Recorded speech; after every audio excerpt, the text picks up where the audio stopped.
Hello, welcome back to my channel. Thank you so much for joining me today. Today I am here to plan out the month of February in my Makse Life vertical planner, although the fact that it's vertical is irrelevant to this plan with me because I am just going to be focusing on the monthly layout. Before we jump into the planner, I want to sort of talk about how I actually scheduled out my month in a Google Calendar. Yes, I am using some sort of digital system in order to really help me map out my time. I think one of the things I'm really trying to do this year is to not have a massive to-do list or goals list that is really unattainable given everything else I've got going on in my life. So let's hop over to my computer for a second and I'm going to show you what I did. So I've mentioned this in a couple of videos, but I created what I consider my ideal weekly schedule. If there were no other commitments, nothing else going on, like literally I had control of every hour of my week, this is what it would look like. And I have some different colors going on. It really is just to have some stuff jump out at me. So the gray is my 9-to-5 job. That can't move. That is going to be there no matter what.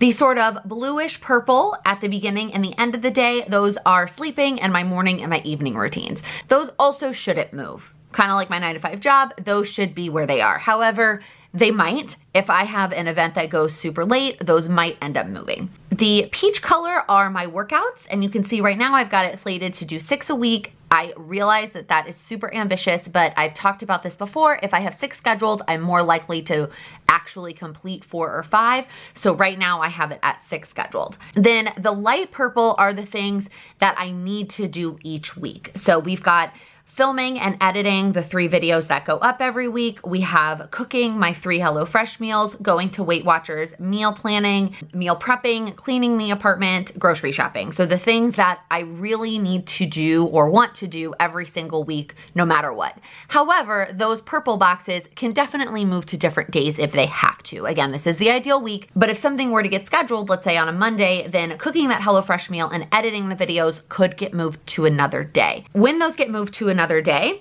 they take up the space of the dark blue, and those are the goal hours. So those are the hours that I've slated each week to work on my goals. So in a perfect scenario, I am spending 11 hours. I know that's a weird number, but that's just how it ended up. 11 hours each week on my goals, and that's the dark blue. But again, if something gets scheduled and the purple has to move, then the goal gets shrunk. So let's flip to the first week of February, and you can see there is now yellow, and yellow are the one-time things that get scheduled. So a happy hour, I have a podcast interview. If I flip to the next week, I have a doctor's appointment during lunch, I have a call another day during lunch, and then I'm actually out of town the weekend of Valentine's Day. But you can see that the yellow is going to take up the place of something else. And so then whatever was in its place either gets moved or goes away. If it's the goals, it likely just goes away. And if it's not, it gets moved to another time. So this first week of February, for example, the podcast interview got scheduled for Thursday. And what I normally have on Thursday during that time is actually getting my nails done. That's something that I'm trying to do every other week for myself. So you'll see on Thursdays, once a week, I have either getting my nails done or the next week, well, let me find it, I'm taking a bubble bath. But so for this example, the podcast got scheduled, so I actually moved my nails up to Tuesday. So the goals, that dark blue, got shrunk down from 2 hours to just 1 hour. So I did that for my entire month of February. I ended up with a goal calendar. This I just printed off from the internet, calendarlabs.com. And the times indicate how many hours that day I have to work on my goals. And I'm going to use this when it comes to working on my power sheets and sort of slating in the goals. But before I can do that, I first have to slate in the things that I have to do every month. So the things that are a monthly reoccurring thing, which I have a couple, not many, but I do have a couple. So first things first though, let's actually get a little bit of decoration going on. Even though I mapped the entire thing out on my Google Docs, I still want to put some stickers down on my monthly layout. So I grabbed all of these Erin Condren February stickers. These are from all the various sticker books and I've ripped them all out. Some of these actually were available on their own. This is the latest sticker book, the smaller one, but really I want to use some of these strips. So first I'm going to use some, let's see, I think I'll do these. I'm going to use some to mark the days that are not part of the month. So this first week here is not part of the month. I think I'm just going to do it across the numbers here at the top.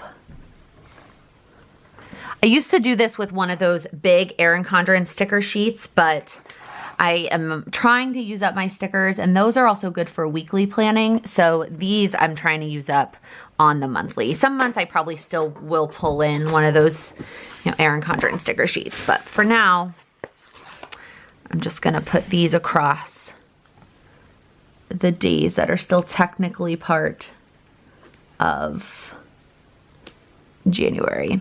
I am not going to turn this into a Monday through Sunday layout. I know I did that basically every month last year, and I am very tempted to. I have the stickers to do it. It is pretty tedious, and for time's sake, I don't know that I'm gonna look at this layout enough for it to be worth that time. I think that this layout is going to become more documentation and pictures rather than actual function. The monthly layout in my Power Sheets video, which will be coming next week, that one is really much more function, although I'm still not changing that one through Monday through Sunday, so I don't think it's that big of a deal. And then I'm going to use these flower ones to mark when I'm going out of town. So I'm going to be going to Texas on the long weekend, actually, to go dress shopping. I'm going wedding dress shopping. I'm really excited. I'm a little nervous. I'm not gonna lie. I'm definitely a little nervous, but I'm also excited. So I fly home Monday morning, actually pretty early Monday. Originally when I booked it, it was a 9 a.m. direct flight. And then I forget what airline I booked with, but they sent me an email. They changed it to like 7:30, but it's still the only direct flight out of San Antonio. So this is what I've got so far. I'm gonna go ahead and put in just some of the fun stuff that I have going on. Again, I think this is gonna be more of like a memory documentation. I don't know, we'll see. So I have a happy hour this day, which I'm excited about. I'm excited to see some of my actuarial friends that I haven't seen a whole lot, but the happy hour is kind of sad. It's for a coworker of ours that passed away a few years ago. It's pretty sad. And then I have a doctor's appointment on this day, which I think I will go ahead and mark. Not that that's like a memory I want to keep, but it's fine. Also, February is this teal color. I don't know that the pink really goes with the teal, but it is what it is. And then I'm flying on the 13th, so I think I'll put this little flag here to mark that, and then flying home on the 17th. And then on the 20th, I am spending the evening with my friend Brooke. She is coming into town, and we are spending the entire evening together. That sticker got a little bit bent, so I'm not sure. I think it's fine. Once I stick it down on the page, I think it'll look okay. And that's pretty much it. That's scheduled for February right now. So let me go ahead and write those things down with a pen. I'm just going in with the Microperm 03. I've found on these Erin Condren stickers, you can sometimes write with a non-permanent pen, but not always. I don't know. It's hit or miss for me, so I always just kind of go in with the permanent pen just to be safe. I think I've asked this question before, but let me know in the comments, what do you typically use your monthly layout for? Because I don't know, I think this may be a little bit extra. You know, do I really need to do this? But at the same time, I don't know. I'm torn. So let me know in the comments what you use yours for. All right, and then let me see if I want to use any of these other decorative stickers. Like this Happy Valentine's Day one is super cute, but it's also ginormous. Well, you know what? I think it might work there. I can work around that if there's anything else going on. And then maybe I'll put like the flowers on here as well somewhere.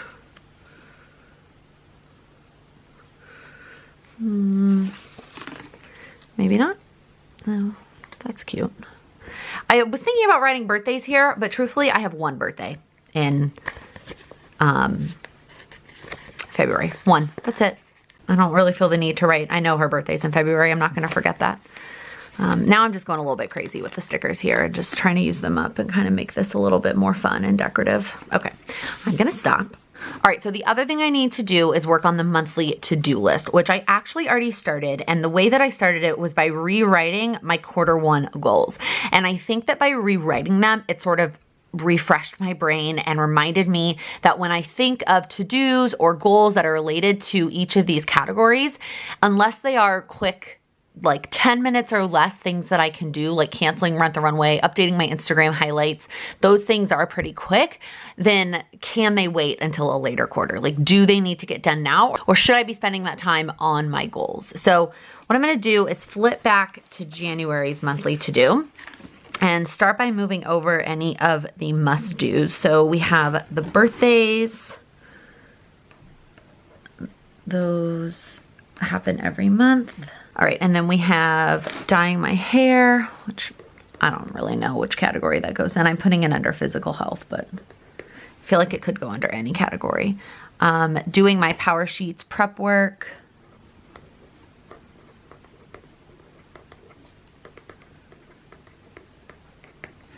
And then I don't think I need as much time for my March YouTube plan. I pretty much already have that set. So I think that's it. Everything else on this list that is not checked off yet. Actually, I can check off this. I did that this morning. This is scheduled for next week. This is scheduled for later today. Tomorrow, this is scheduled for tomorrow. Everything else I think is getting moved to a different day.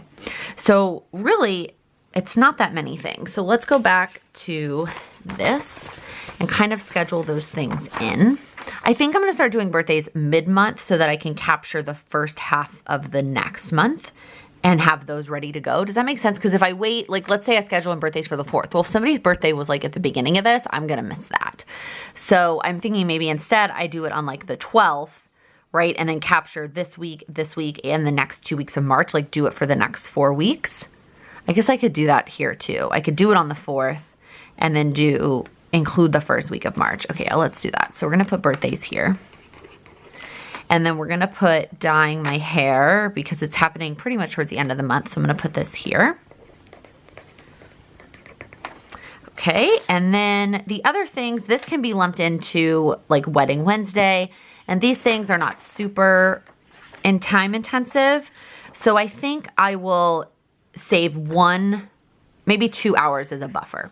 So 1 hour for birthdays, 1 hour for dyeing my hair, and then a 2-hour buffer, which leaves me with 22 hours left in my month to work on my goals. And that's what I'm gonna keep in mind when I'm working on my power sheets and setting up my goals for the month and thinking about how much time they're gonna take and make sure that I can fit it into 22 hours in February. This might seem a little too detail oriented and maybe to the point, like it's too much, but for me, I think I really thrive when I'm realistic and I check everything off. I think that makes me feel really it gives me the motivation to keep going. So that's what I'm trying. But I think that's gonna be it. I feel like I didn't set up a whole lot of my month. I mean, I did, but I did it all in a Google Doc, which is really interesting.